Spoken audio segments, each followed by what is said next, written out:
Yo, what's up guys? Welcome back to the shop. In this week's video, we're gonna build this mudroom built in the kitchen. My kitchen is still all back there and on hold, and I haven't gotten a chance to do anything to it all week. So here we go.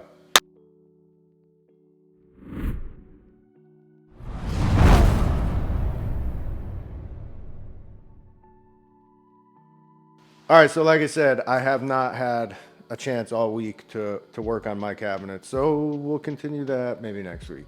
But we're gonna build this mudroom built-in. This is really cool. It's about to come apart to get ready for paint, but we're gonna get you to this point. There will be a back on the upper section as well as the lower section. I didn't attach those because, like I said, I want to paint this whole thing. But I think it's really cool. I like this design with the curves.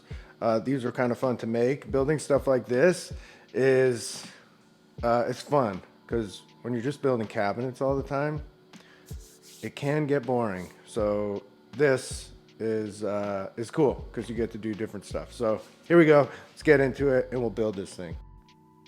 All right. So first things first, going and digging through my scrap plywood, which this whole corner of the shop could really use some help. But anyways, found a 1/2 inch piece of MDF, and this is going to be for a template for my curved vertical pieces. And so start out with some layout and just draw some straight lines. And then I grabbed the trash can because the bottom of this thing was the perfect size for the radius I needed to cut. And so that's what we used. And this thing's a little dented and banged up, but I found one end of it was pretty good. And so I just drew a line, did the straight cut at the table saw, and then I'll do the curved part with the jigsaw. The bandsaw would be ideal to cut the curve, but the bandsaw is kind of buried and it's not hooked up, and it's got a big resaw blade in it that I didn't feel like digging it out and setting it up and changing the blade and all that. So I just used the jigsaw, got a pretty good cut, and then I clean it up with some sandpaper, just make sure it's nice and smooth. And then I'll use this to flush trim my parts, and that way they're all consistent. Picked up a giant piece of 8/4 poplar. This thing, I think it was like 14 inches wide. And you're really gonna laugh at the way that I break this thing down. So I cut it in half, and I'll get 2 pieces out of each chunk of wood here. And like I just said, my bandsaw is not hooked up. So I just kind of took my skill saw and hacked this thing up. My jigsaw, the blade I have in my jigsaw right now, I didn't have any longer blades, so I couldn't use that to cut through this. So I butchered it up with the skill saw and got it apart. And then just finished it off with the jigsaw. But there we go. Good enough for what I need to do. And then I could take these to the joiner, flatten them out, joint the edge, and then I'll run them through the planer to bring them down to the thickness. They're going to finish at 1.5 inches thick, and that way they line up with my 1.5 inch face frames, and everything is consistent and looks the same and will be in a nice straight line coming down.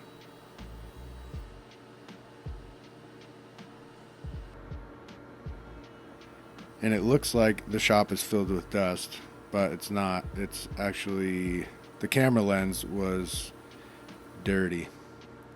So that's why it was looking like the vacuum exploded or something.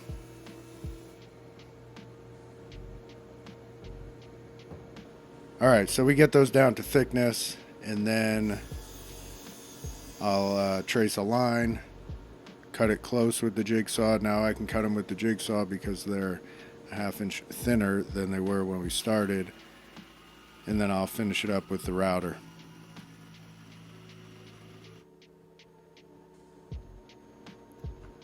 And again, I just use the jigsaw to cut the curve, and then I do the straight cut with the table saw just because it's a little faster than running the jigsaw down that whole edge.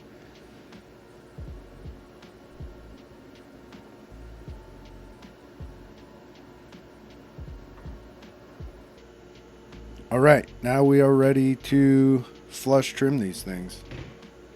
And I did square up the top edge on the slider. I didn't cut them to length yet. I just squared up the top, and that's when I lined my jig up to make that line before I cut it with the jigsaw.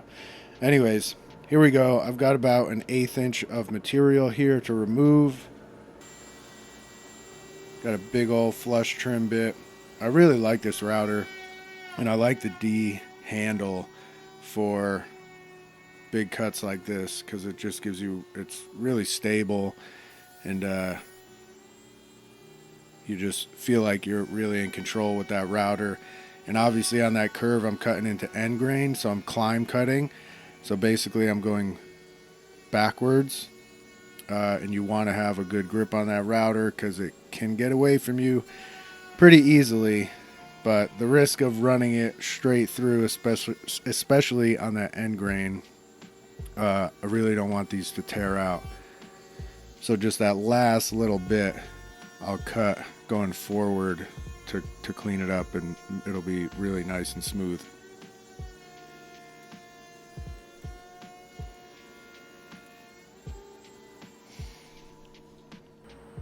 All right, and then those were done.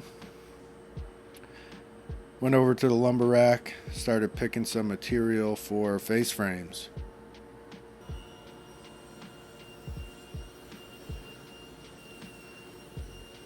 All right, and then I can rip these down.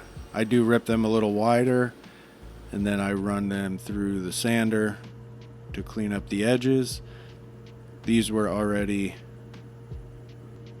S4S material, and so they're already down to a consistent thickness. So I just needed to clean up the edges. And then I can cross cut them to size.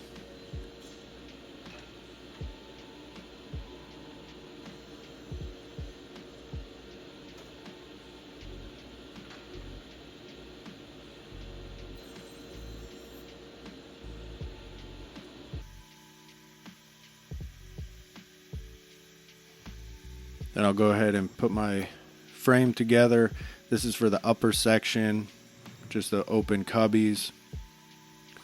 The bottom section is not actually a full face frame, it's just vertical pieces that get attached to the bench, which you'll see me attach those in a little bit.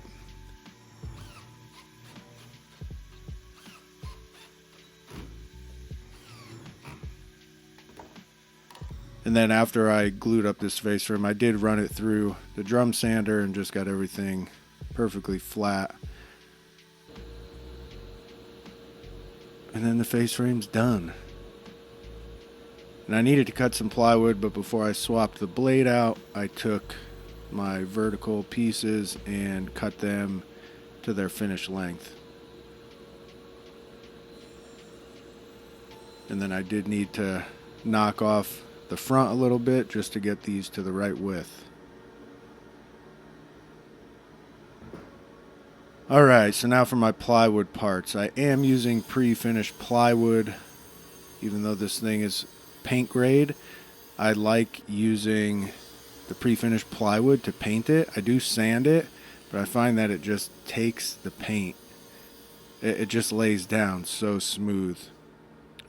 Rather than using like an MDF or an unfinished plywood. And so that's what we do. And this also keeps me from having to buy a bunch of different material. Yes, it's a little bit more per sheet for the pre-finished, but I buy full units of it, so it's nice to just be able to grab them out of that stack. And honestly, we don't do a ton of little paint grade built-ins like this, so We use like 2 sheets for this thing.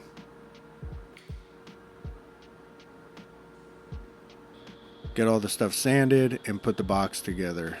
Now, I am doing this a little different. I'm going to actually attach the face frame. I'm going to spray this thing put together, which typically I like to spray all my parts laying flat. But these boxes are like big enough, I'll be able to get a nice finish and sand everything smooth. There's no doors or anything on these, so I want the joints to be really nice. And with attaching the face frame afterwards, you're always going to see a joint.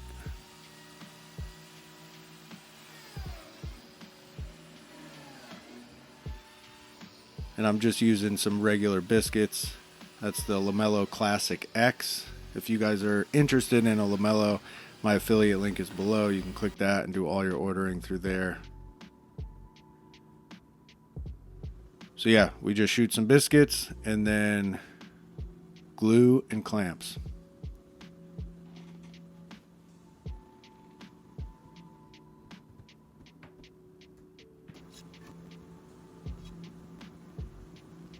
Lots and lots of clamps.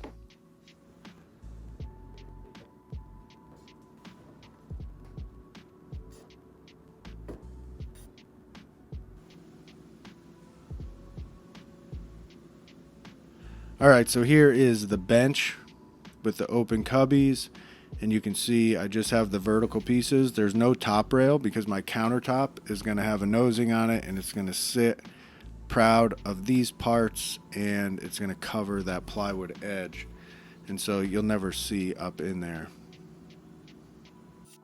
You'll see as it all comes together in the end what I'm talking about.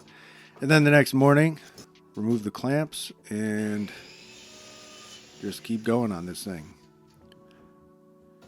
Started out with cutting the nosing for the countertop. So this whole unit butts into the corner of the room, and so the right side of it, you'll see it. And so we miter our nosing pieces to go across the front and right side of the countertop. And again, just using pre-finished plywood, some regular biscuits. Get these marked out and cut the biscuit slots.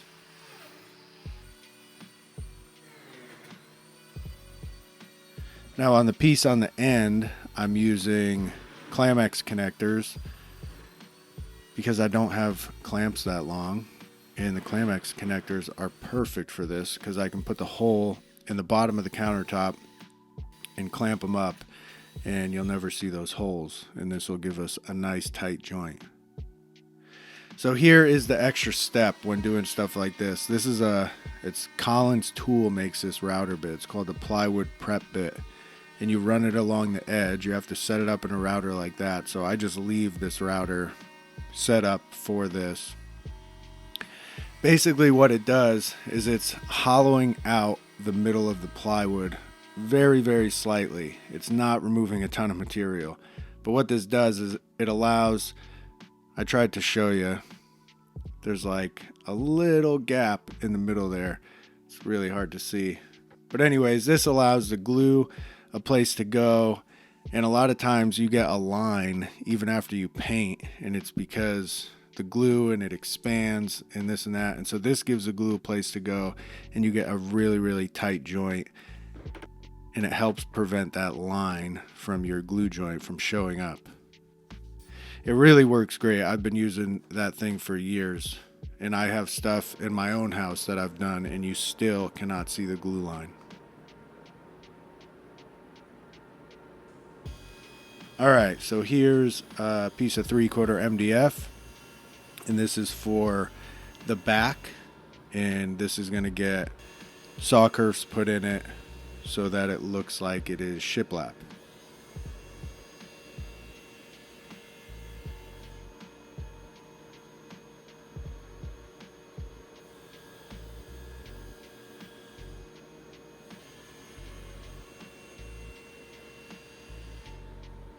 All right, so we get that cut down to size.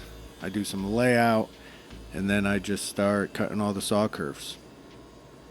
So my saw curves are about 3/16 deep.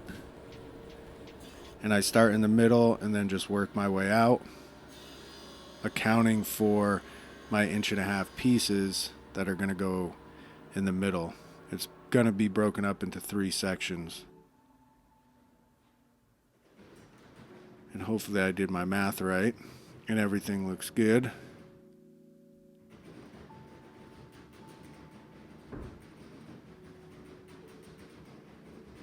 Because we want all those spaces to be even so everything looks right. So you can see those 2 wider spaces, and that would be obviously for my vertical pieces here that go in the middle.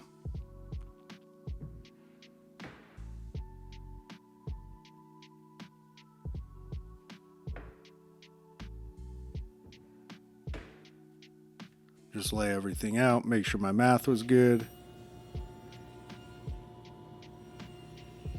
Alright, so then I take my 2 end pieces and I'm cutting a rabbet in them to sit on the edge so that the MDF back will actually be inside of these. They'll sit inside these rabbets.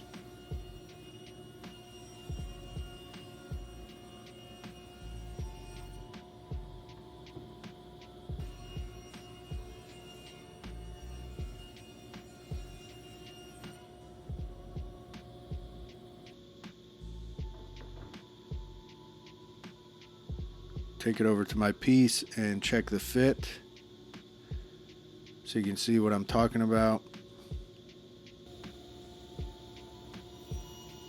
Nice and square. Now this is the one on the right side, cutting a rabbet on the top edge of this because the finished end panel on the cabinet above comes down to the bottom of the face frame, so the inside part of that gets notched so it goes up behind the face frame, which you'll see right here, and that's how my piece will sit in there.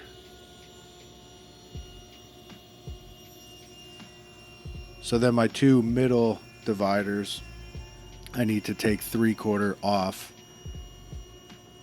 so that these are all on the same plane as my 2 end pieces.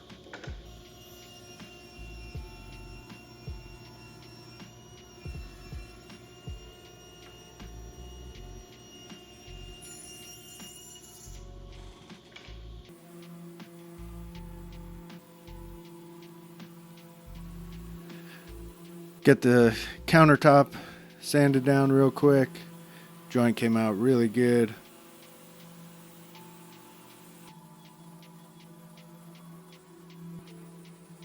Then I want to just sand these parts before I put them on the MDF back. And then this is the one that's on the right side, so I put a little round over on it, so where it meets that plywood on the box above, I'm going to round that over as well, because there's no way we could really put this all together into one giant piece. So when we go to install this after it's painted, it's just a nice rounded over edge where they meet up, and it'll add a nice little detail to it. And I'll get the back sanded, break the edges on all those saw curves.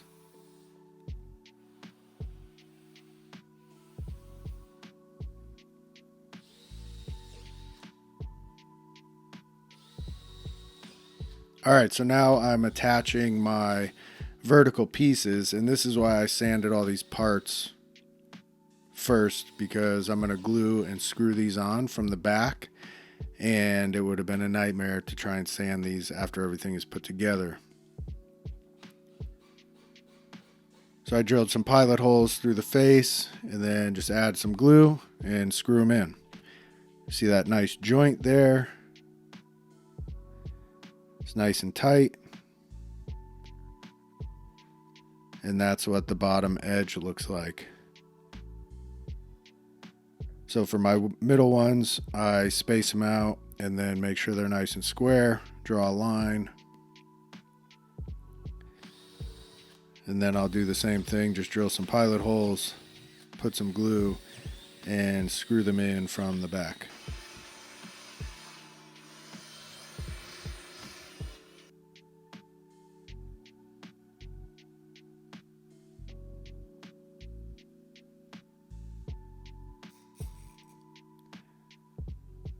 Clamps are your friend, especially when you're trying to work by yourself.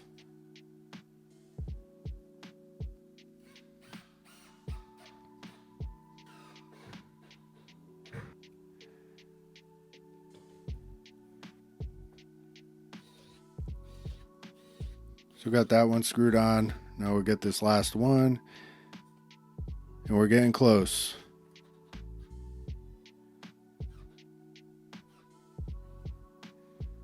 Alright, so here is my countertop. And the way I'm going to do this, the countertop will come back off for painting. I'm just screwing this thing in from the bottom.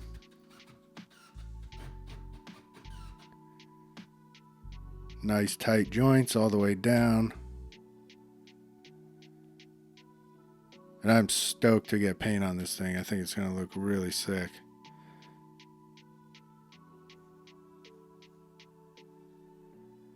Alright. Get this stood up.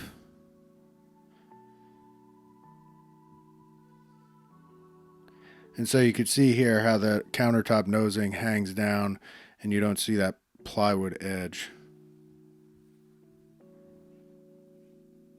We'll get the top section on.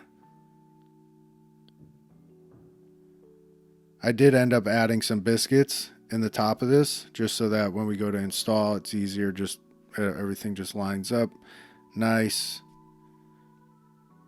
And I'm stoked with how this thing turned out. I think it's looking really cool.